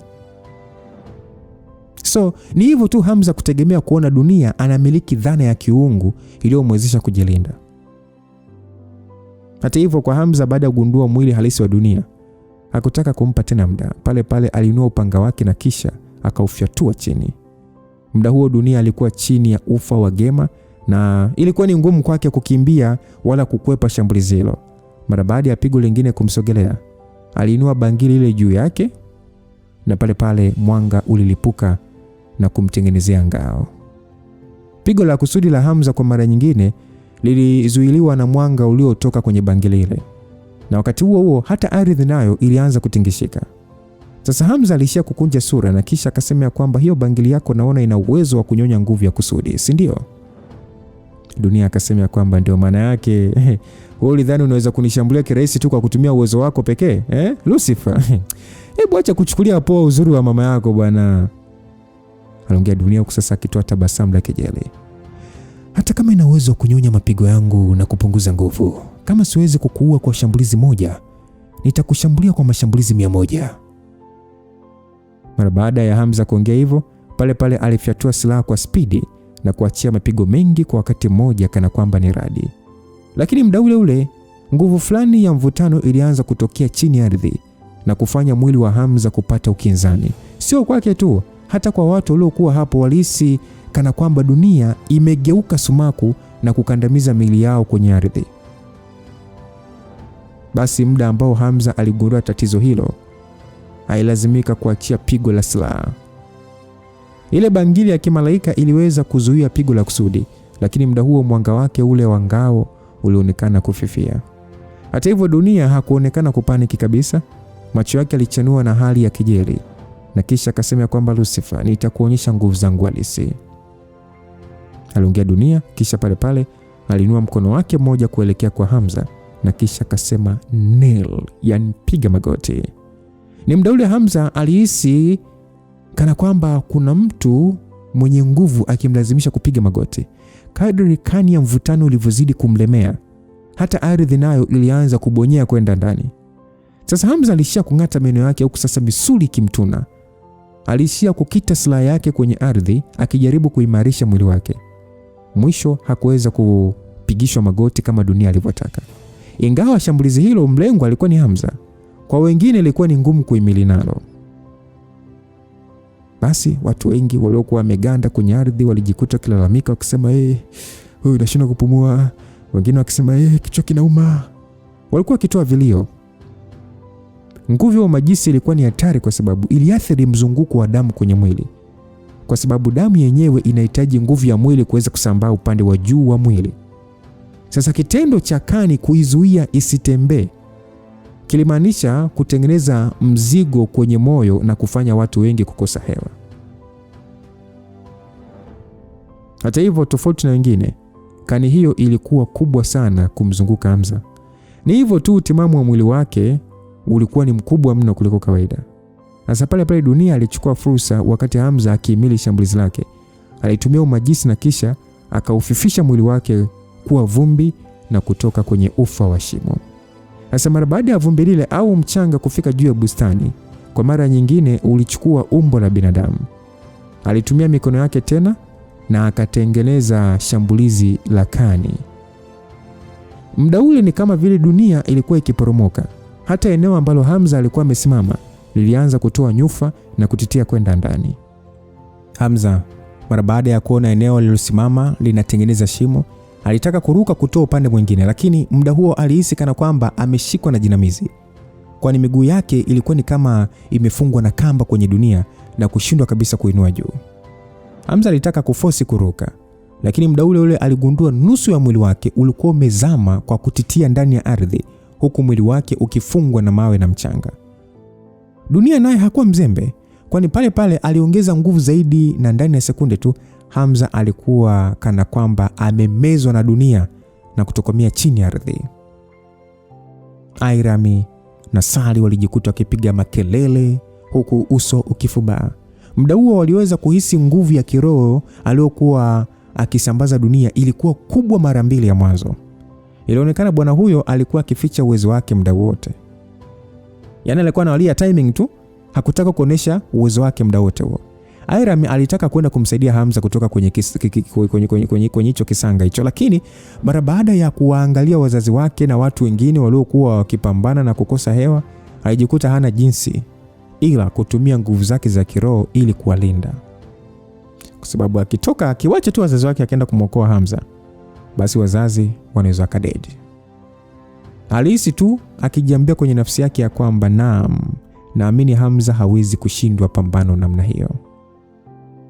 Basi Airami alifungua mikono yake na pale pale anga likaonekana kama pazia la kioo likizunguka watu wote kwa kasi ya ajabu kuanzia chini mpaka juu na kufanya onekane kana kwamba wapo ndani ya hema. Ndani ya muda mfupi tu watu wengi walijikuta wakipata aweni na kuanza kupumua kawaida sasa. Wakaanza tumeokolewa. Basi Margareti akamuuliza mume wake kwamba mfalme, uko sawa? Aliongea hivyo Margareti akimsaidia mume wake ambaye alikuwa akitokwa na damu puani. Mfalme Ingrid aliishia kuhema kwa pupa huku akitingisha kichwa kuashiria yuko sawa, lakini wakati huo huo akimwangalia binti yake. Mfalme akasema kwamba huyu kweli ni binti yetu huyu Aira kweli? Mfalme na mke wake waliishia kuangalia upande Airami aliposimama, akiwa amewapa mgongo na kisha kuangalia pazia la anga ambalo liliokoa kila mtu. Waliishia kuwa katika hali ya kuduaa tu. Bado aliendelea kujiuliza, huyo ndio binti yao Aira? Sasa muda huo Sally ambaye alikuwa na utimamu wa juu wa mwili alijilazimisha kutoka kwenye kifungo na pale pale akaamsha uwezo wake wa kishetani. Mbawa zilionekana zikichomoza na kupangani. Hata hivyo Hamza alishamwambia asiingilie pambano. Yaani asiingie kwenye pambano, akimuonya kwamba kama kungekuwa na hatari hapaswi kusaidia ama kuingilia, bali anatakiwa akimbie. Lakini sasa muda huo ambao aliona Hamza amekwisha kufukiwa ardhini, hakuweza kuvumilia tu na kuangalia. Sally alifyatuka kumsogelea Dunia kana kwamba amegeuka kuwa moto wa zambarau unaotaka kummeza dunia mzima. Basi Sally alisukuma mikono yake mbele na pale pale silaha kubwa aina mkuki ilijitokeza, ikitokea miale ya moto wa rangi nyekundu hivi na zambarau na kufyatuka kuelekea Dunia alipo. Malengo ya Sally yalikuwa ni kumlazimisha Dunia kupunguza nguvu yake ya kimajisi ya kikani ili kumpa nafasi Hamza ya kutoka kwenye shimo. Hata hivyo Dunia aliishia tu kutoa muonekano wa kejeli. Hasa pale pale alikandamiza mguu chini ya ardhi na ghafla ukaonekana ukuta mkubwa wa kimiujiza mbele yake. Sasa mkuki ule wa sanaa ya damu uliishia kuzuiliwa na ukuta wa ardhi. Na kisha Dunia akasema kwamba Sally, uone unafanya ujinga kudhania shambulizi lako linaweza kunifikia? Unaonaje ukinywa kwanza damu za watu ndipo ujaribu tena? Basi Sally aliishia kupuuza kejeli hizo na pale pale alisogea karibu zaidi huku mikono yake ikitoa miale na nguvu za kizambarau. Lakini kabla hajamtupia Dunia shambulizi hilo, alianza kuhisi kani ya mvutano kwenye miguu yake ikiongezeka kwa kasi. Sally alijikuta akipiga makelele huku sasa akitingishika. Hakuwa ameweka umakini na pale pale akidondoka kutoka ngani kama embe. Alishia kutumia mikono yake kujishikiza, yani ni kama kujizuia kuzama ardhini, huku sasa akipiga magoti kwa mguu mmoja. Mbawa zilizokuwa mgongoni mwake ziliendelea kupepesuka, lakini alishindwa kabisa kujiinua kutoka ardhini. Macho mazuri ya Sally yalionyesha kwa kiasi gani alikuwa akikandamizwa ardhini. Dunia akasema kwamba bado tunashindwa kuelewa mimi nikishatumia umajisi wangu wa kani ya anguko, eneo nilipo ndio nguvu yake huwa kubwa zaidi. Sasa ukinisogelea ndio unaathirika zaidi. Acha kujisumbua, maana mfalme wako wa kuzimu hawezi kujinasua tena. Umeshindwa hata kunikaribia kwa mita 10 tu, alafu eti unataka kumwokoa Lucifer. Na kushauri tu ufanye haraka kuondoka eneo hili. Ukiendelea kusubiri nitamgeuza Lucifer nyama hapa na kisha kukuchukua na wewe kukupeleka kwa Shakyamuni. Mara baada ya kuongea hivyo alianza kucheka na kisha akasema ya kwamba sidhani Shakyamuni atanipa zawadi gani kwa kuua ndege watatu kwa jiwe moja. Nitakuwa nimemuondolea dosari ya mafanikio yake. Basi baada ya Dunia kuongea hivyo, Sally alishia kung'ata meno yake, akijilazimisha kusimama. Mara baada ya kuzima mbawa zake, pale pale alipiga hatua kumsogelea Dunia na kisha Sally akasema ya kwamba siwezi kukuruhusu ufanikiwe. Ingawa kila hatua aliyopiga alihisi kana kwamba mwili wake umebebeshwa mzigo mzito kichwani, bado alitaka kumsaidia Hamza. Basi Sally akaambiwa kwamba Sally, usimsogelee, utakufa. Mara baada ya kuona damu zilizokuwa zikimtoka Sally mdomoni na puani, Airam alimpigia makelele akimwonya asimsogelee Dunia. Muda huo mwili wa Sally, mishipa yake ilianza kuonyesha hali ya kijani usoni. Alipohisi nguvu kubwa ya namna hiyo ya kikani, licha ya kuwa umbali mrefu, alijiuliza kwamba vipi kuhusu Hamza? Ni maumivu kiasi gani anavumilia? Sasa Dunia aliishia kugeuza kichwa chake na kusinyaza macho yake, huku sasa akilamba midomo na kutabasamu kwa hofu na kusema ya kwamba unaonekana una kiburi sana we binti. Kwa sababu unakitaka kifo kwa nia kubwa namna hiyo, basi hata ukifa leo angalau nitahifadhi mwili wako kwa matumizi ya baadaye. Dunia aliongea kwa kicheka, lakini muda huo alivyomaliza tu kuongea, mara alihisi mtetemo usio wa kawaida kutoka kwenye ardhi. Dunia alijikuta akikunja ndita. Pale pale aliangalia eneo ambalo lilimfunika Hamza mbele yake. Akasema, "Aya, nini?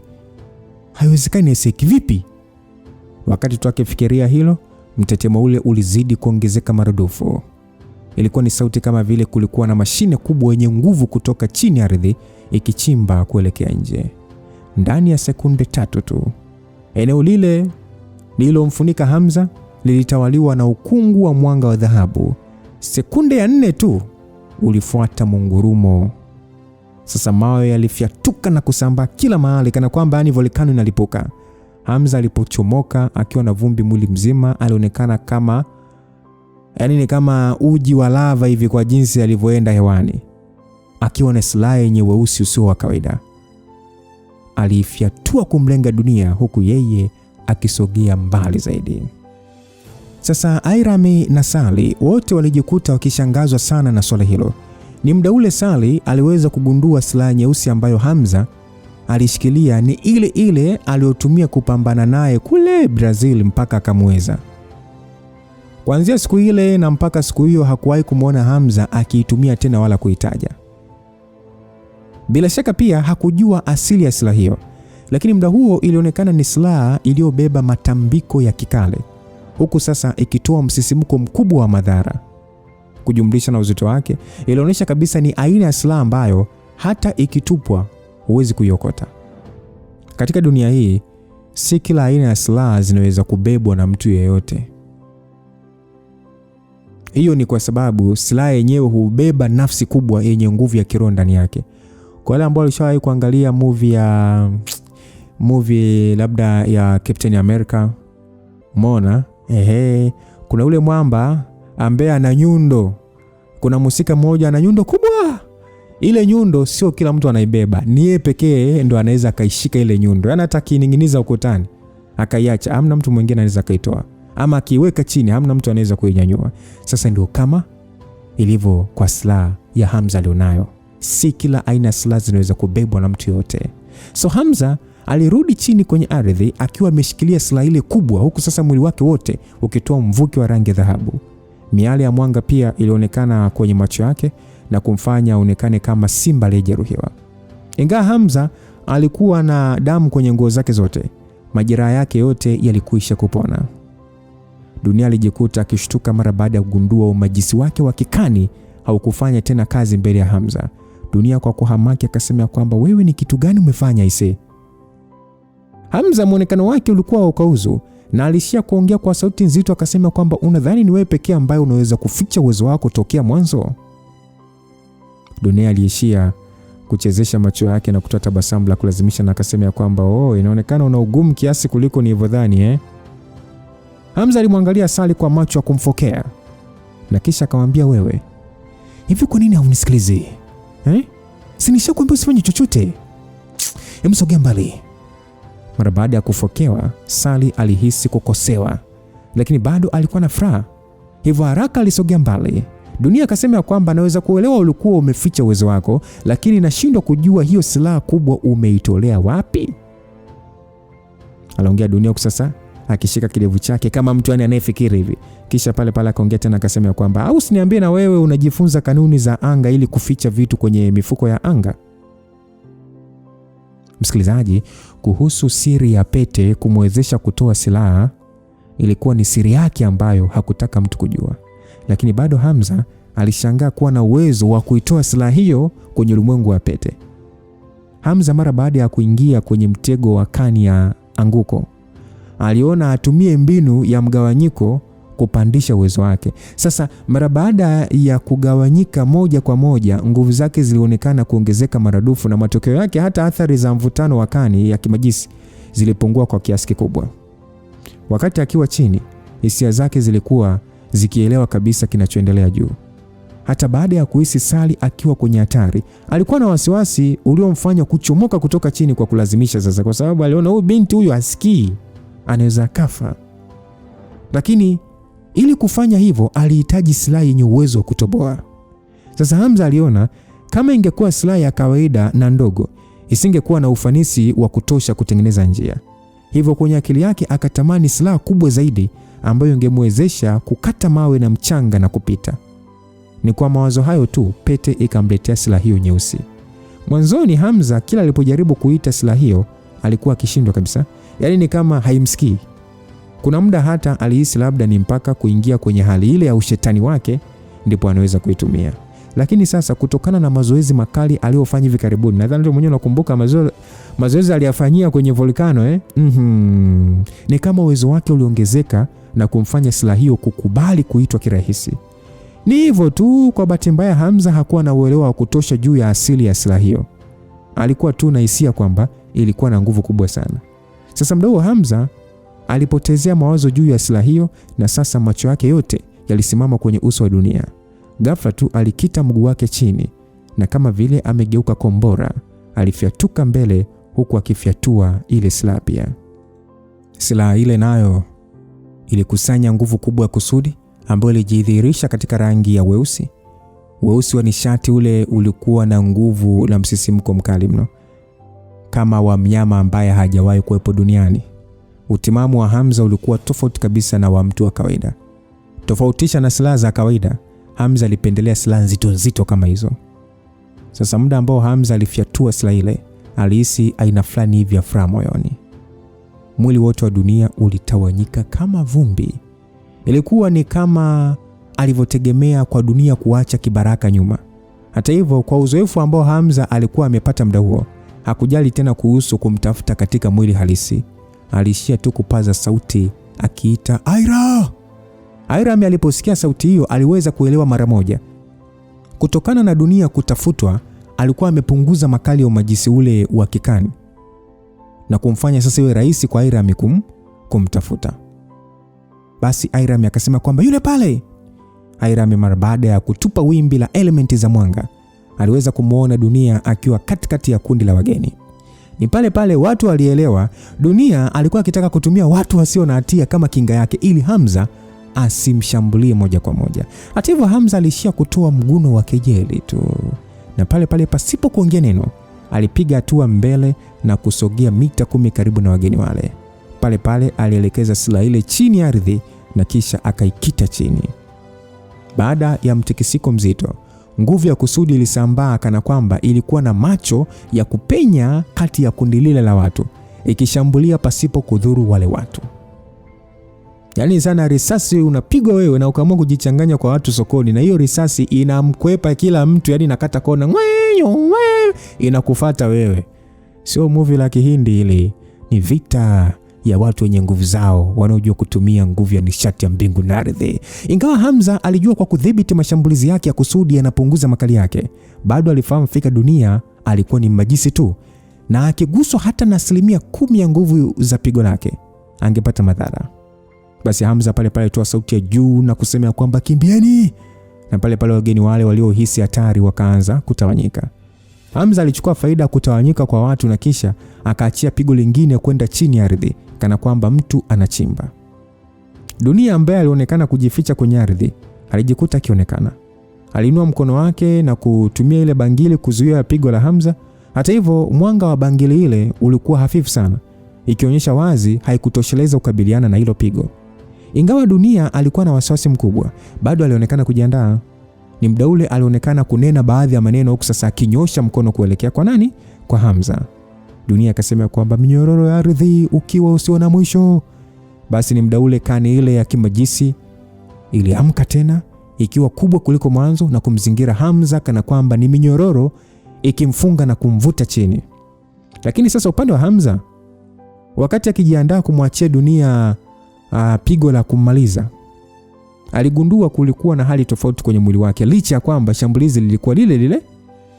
Mara baada ya Dunia kuona Hamza anahangaika kunyanyua mkono wake, pale pale alitabasamu sasa, akiendelea kunena maneno ya ajabu tu na kucheka kwa wakati mmoja. Dunia akasema kwamba Lucifer, unaonaje sasa hivi? Ni ngumu hata kama wewe na nguvu kiasi gani, nikielekeza nguvu yote ya mvutano kwako bila kuisambaza, hutaweza kukinzana nayo, itakufunga kama minyororo. Aliongea Dunia. Sasa kuona hivyo, Sally na Irami walijikuta sasa wakiwa na wasiwasi. Hata hivyo, walifahamu wazi ya kwamba uwezo wa Hamza ni wa juu sana, hivyo hawakutaka kuingilia na kumuongezea matatizo. Hamza aliishia kufunga mikono yake kwa nguvu, lakini akili yake wakati huo ilikuwa na utulivu wa hali ya juu. Kutokana na maneno ya Dunia, alikuwa amepata maelezo ya kutosha. Sasa Hamza kwa kuwaza tu, yani kitendo cha kuwaza ya kwamba silaha mijongeo, kitendo cha kuwaza tu hiyo sentesi silaha mijongeo, basi silaha zake ambazo zilikuwa zimesambaa ziliamka tena na kupaa hewani. Ni muda ule Dunia alijikuta akifubaa mara baada ya kuelewa kosa alilofanya. Naona umetumia nguvu zako zote za kiroho kunidhibiti mimi. Vipi, bado utakuwa na uwezo wa kuhimili mapigo ya kusudi kutoka kwenye silaha zangu? Aliongea Hamza kwa tabasamu la kimaajabu na kisha pale pale akaongezea sentesi ya kufa. Sasa kabla hata sauti haijatoka, silaha zile ziligeuka kama makombora na kumshukia Dunia alipo kwa kasi sana. Dunia alijikuta tu akisema hapana, no. Dunia hakutaka kufa. Kwa ufupi, hakutegemea kama angekufa. Muda ambao alielewa dosari ya mbinu yake ya kushambulia, tayari alikuwa amechelewa. Hakuwa na muda wa kutosha kukwepa. Afu kubwa zaidi, kama angeondoa nguvu yake ya kani kwa Hamza, angempa ruhusa Hamza ya kumuua moja kwa moja kabla ya kujikinga kutokana na kuwa naye karibu. Sasa muda huu alijikuta akiwa katika hali ya dilema. Alishia tu kulaumu ujinga wake wa kumdharau adui. Ni muda huo sasa, wakati kila mtu akiwa na matarajio ya kushuhudia kifo cha Dunia, ghafla hali fulani hivi ya kiroho ya ajabu ilijitokeza kumzunguka Dunia. Sekunde hiyo hiyo, sehemu aliyosimama Dunia ilianza kuchemka na anga lake likawa la blue. Pale pale mwili wa Dunia ulimezwa na anga lile linalochemka na kisha akapotea kabisa kwenye eneo lile. Silaha zote za Hamza zilipita hewani na ziliishia kurudi upande aliopo Hamza. Sasa muda huo Hamza, Sally na Irami walikuwa katika mshangao, wakiwa katika hali kamili ya kutokuelewa kile kilichotokea.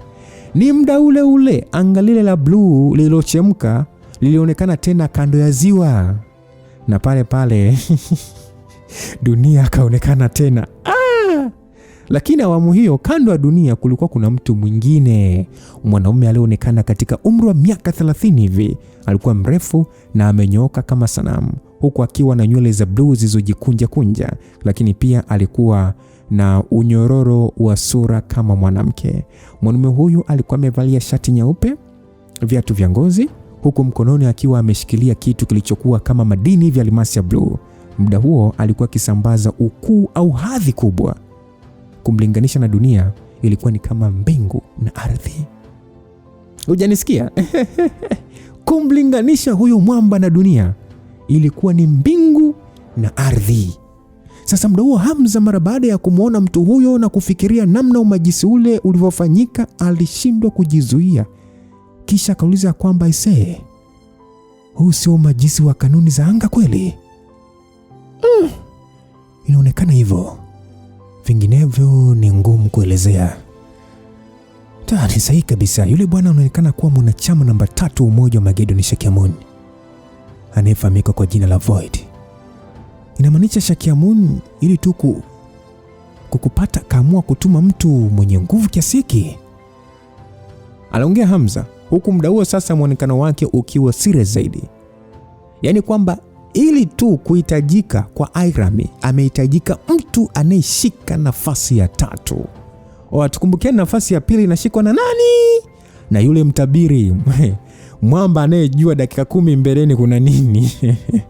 So yule ndo anashika nafasi ya pili. Ya 3 ni huyu mwamba wa kuitwa Void. Ukimlinganisha yeye na dunia, ardhi na mbingu, ndugu yangu. Sasa uwezo huo uliotumika kumuokoa dunia ulikuwa ni wa ajabu vibaya sana, ambao mpaka hatua hiyo Hamza hakujua angekabiliana nao vipi. Sasa kando ya ziwa, dunia alikuwa akivuta tu hewa kwa pupa. Yupo alikuwa anamwangalia sasa mwanaume mwenye nywele za blue kwa mshangao. Sasa dunia akauliza kwamba kwa nini uko hapa? Basi Void bila mabadiliko yoyote akaongea kwamba Prophet kakwambia kazi yako ni kumchukua Princess kurudi naye na sio kupigana na Lucifer peke yako. Void aliongea hivyo bila mabadiliko yote. Kumbukeni Prophet ndo anayechukua nafasi ya pili. Ya kwanza ni mwamba mwenyewe Shakyamuni. So kwa dharau alizoonyesha hakumwangalia kabisa dunia machoni, kwamba yeye ameagizwa kumchukua Princess pekee na kurudi naye na sio kupigana na Lucifer peke yake. Na Void akaendelea kusema kwamba ndio maana Prophet kaniambia nikufuate. Unajua mno kujikweza na uwezo wako mdogo. Yaani unataka kupata credit mbele ya Shakyamuni na nguvu kidogo hivyo. Msikilizaji, just imagine. Void ni kama sasa anamkebei dunia kwamba acha ujinga bwana, fuata ulichoagizwa. Unataka kujikweza na kauwezo kwako kadogo hivyo mbele ya Shakyamuni. Kauwezo kadogo. Yaani kuwapelekesha watu wote. So dunia alikuwa na hali isiyoelezeka. Alishia tu kuongea kwa kusita, akasema kwamba kwa hiyo umesema kwamba Prophet alikuwa akijua nini kingetokea usiku huu? Void akajibu ya kwamba Lucifer na Sally ni watu ambao ni dosari katika utabiri wa Prophet. Hivyo hajui nini kingetokea. Hata mimi kuniambia kuja hapa ni kwa dharura tu. Dunia akasema sasa kama alikuwa na mpango wa kukutuma wewe hapa, kwa nini akaniambia mimi kuja? Void akasema kwamba hivyo ni mjinga nini? Armageddon anachotaka ni Irami kupelekwa makao makuu. Nani alikwambia upigane na Lucifer? Ni wewe uliyekurupuka na kusababisha yote. Hebu jiangalia unavyoonekana mjinga, mpumbavu nini? Bora hata nisingekuokoa, ukafa tu na ujinga wako. Aliongea Void. Dunia alishia kusaga meno yake tu, lakini kwa kujua utofauti wa nguvu kati yake na Void, aliona avumilie tu. Sasa bwana, ni muda huo Void aliyeyuka angani, na alipochipukia tena alikuwa mita kadhaa kutoka alipo Irami. Kisha Void akasema ya kwamba Princess Ira, Shakyamuni natamani kuonana na wewe kwa muda. Ni matumaini yangu hautanipotezea muda. Sasa Irami alikuwa katika hali ya kuchanganyikiwa, akauliza kwamba kwa nini nionane naye? Yaani anataka nini kutoka kwangu? Void akasema kwamba mimi nipo hapa pekee kwa ajili ya kukuchukua tu. Je, unataka twende kwa hiari yako au nikulazimishe? Basi muda huo kwa Void ni kama hakujali kabisa uwepo wa Hamza. Yaani Hamza alikuwa anaonekana siji kama nini kwenye watu. Yaani hakujali. Yaani kwanza hata kumwangalia. Dharau hizo zilimfanya Hamza kuona jamaa huyo anamuona mdhaifu. Hata hivyo Hamza hakujali. Alikuwa pia ni aina ya watu ambao hawakujali sana kuheshimiwa. Lakini haikujalisha Void alimdharau kiasi gani, asingemruhusu kumchukua Ira bila kufanya chochote. Sasa matokeo yake, Hamza alifyatua silaha yake na pale pale nguvu ya kusudi ikaamka kama moto wa joka na kumshambulia Void. Lakini karibu na sehemu aliposimama Void ni kama kulikuwa na shimo kubwa. Pigo lile la kusudi liliposogea tu liliishia kumezwa kana kwamba limesafirishwa upande mwingine. Hamza alijikuta kishangana kujiuliza what? Imekuwaje? Alijihisi ubaridi kwenye moyo wake. Utashi wake ukaamsha hofu moyoni. Hasa pale pale aliinua silaha yake kwa namna ya kukinga, Na kweli muda ule ule pigo lake lilizunguka na kutokea nyuma yake likitaka sasa kumshambulia. Kilichosikika tu ni boom. Sasa Hamza alishangazwa na jambo hilo na kujiuliza kwamba inamaanisha kumbe hata pigo langu la kusudi linaweza kusafirishwa. Tukio hilo liliwafanya Sally na Irami kutahayari. Hawakuwahi kuwaza kama kungekuwako na umajisi wenye nguvu namna hiyo duniani. Sasa Void, mtaalam na mwanachama namba 3 katika umoja wa Armageddon, alikuwa ametumia mapigo mawili tu. Moja, kumwokoa dunia. Pili, kusafirisha pigo la Hamza kumshambulia mwenyewe. Na kwa kumlinganisha na dunia ambaye alikuwa daraja la 5, kulikuwa na gap kubwa vibaya mno. Moyo wa Hamza ulikuwa kwenye machafuko. Ni kama sasa alianza kuelewa maneno ya Victoria kwamba kila level ina uwezo mkubwa sana wa kutofautisha na nyingine. Yaani kwamba namba 7 ana uwezo kidogo tu wa kupigana na namba 6. Yaani kukawepo na uafadhali kidogo, lakini namba 7 hawezi, ni ngumu sana kupigana na namba 5 na akamshinda. Yaani uvuke level moja upigane na level inayofuata. Hapana. Kwa hiyo hapo Hamza ndo akakumbuka alichokizungumza Victoria kwamba kila level ina uwezo mkubwa sana wa kutofautisha na nyingine. Sasa mdogo Void hata hakujisumbua kumwangalia Hamza. Alishia kuimarisha umakini wake kwa Irami. Akasema kwamba princess, let us go. Sasa ingawa hakutaka kwenda, Irami alifahamu fika kwamba kama angekubali kubakia hapo, Hamza na Sally pamoja na wengine wangekuwa kwenye matatizo makubwa. Ira akasema kwamba sawa, ngoja ni. Kabla hata hajamaliza kauli yake, Hamza alishikilia vyema silaha yake na kwa mara nyingine akaachia pigo la kusudi. Lakini kabla shambulizi hilo halijamfikia, ghafla anga la blue lilijitokeza alipo Void na kisha likapotea naye, likitokea sehemu nyingine kabisa. Hamza kuona hivyo alishia tu kutoa tabasamu la wasiwasi na kuuliza kwamba kwa nini awamu hii haujasafirisha pigo langu kama mwanzo. Basi Void alimtazama tu Hamza na kisha aliona ngoja atumie lugha ya Kiingereza huenda ataeleweka. Alimaanisha kwamba naona unanishambulia tu. Unataka kujaribishana uwezo na mimi ama? Sasa Hamza alisha tu kumwangalia bwana huyo. Kisha akatabasamu. Hamza akasema kwamba unaweza kusema hivyo. Mimi sina mazoea ya kukubali kushindwa kabla ya kupigana. Isitoshe, angalau unapaswa kukufanya uniangalie vizuri. Sasa mwamba Void alimtazama Hamza na kisha akasema kwamba sikia wewe, siku hapa leo kupigana na wewe, umesikia Nipo hapa kwa ajili ya kumchukua princess. Kama Shakyamuni akinihitaji ni kuue siku nyingine, nitakupa nafasi ya kupata uzoefu wa nguvu zangu za kimajisi. Void alivyoongea hivyo, Hamza naye hakutaka kuwa mpole bwana, akasema kwamba kama ni hivyo, samahani, siwezi kukuacha umchukue mwanamke wangu hivi hivi. Aliongea Hamza kusasa mara moja, tabasamu likipotea usoni mwake. Sasa muda huo, mara baada ya Ira amekusikia maneno hayo, aibu ilimvaa, huku furaha nayo ikiwa sehemu ya hisia zake. Mfalme na mke wake waliishia kuonyesha hisia mchanganyiko usoni. Kumbukeni walikuwa wameshamtimua Hamza. Sasa vipi kama angekuwa ameshaondoka? Ira angekuwa ameshabebwa tayari. So Void akasema kwamba kama hutaki niondoke naye, hilo alinihusu. Hamza akasema kama ni hivyo, basi nitafanya kila liwezekanalo kuhakikisha linakuhusu. Hamza aliongea hivyo.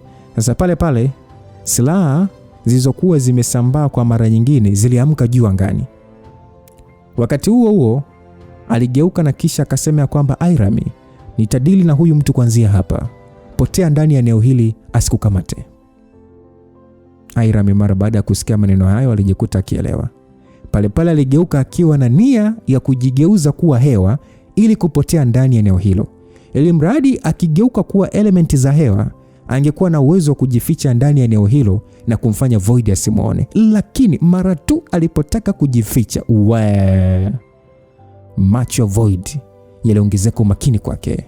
Kisha akasema kifungo cha anga. Mwili wa Irami ambao sasa ulikuwa ukikaribia kugeuka hewa, ulirudi katika hali yake ya kawaida. Hata hivyo alihisi mwili wake umebananishwa kila upande na kumfanya ashinde kusogea. Sasa muda huo, kizuizi cha anga kisichoonekana kilikuwa kama selo ya gereza ambalo linamzuia kutokutumia kabisa uwezo wake. Na kisha Iram akasema kwamba nashindwa kutumia uwezo wangu kuita elementi. Aliongea Iram akihangaika maskini kusogea, lakini alishindwa kabisa. Hata kupumua alianza kupata shida. Oya! Hey, sasa just imagine mtu anakuzuia kubadilika kuwa katika uwezo wako. Yaani mwamba amemstopisha Iram kujigeuza kuwa hewa. Yaani asitumie mazingaombe wake kufanya anachokitaka, akampiga pozi mtede. Afu mwamba atalina hata wasiwasi. Sasa naomba nikuulize swali msikilizaji, tuweke ushabiki pembeni. Uweka ushabiki pembeni. Unadhani Hamza atamweza Void? Tukumbushane tu, hata Roma alikuwaga anakimbia. Kuna baadhi ya watu Roma alikuwa akikutana nao anayeya, anaona ngoja nikajipange kwanza. So weka ushabiki pembeni kabisa, acha unafiki. Unadhani Hamza atamweza Void?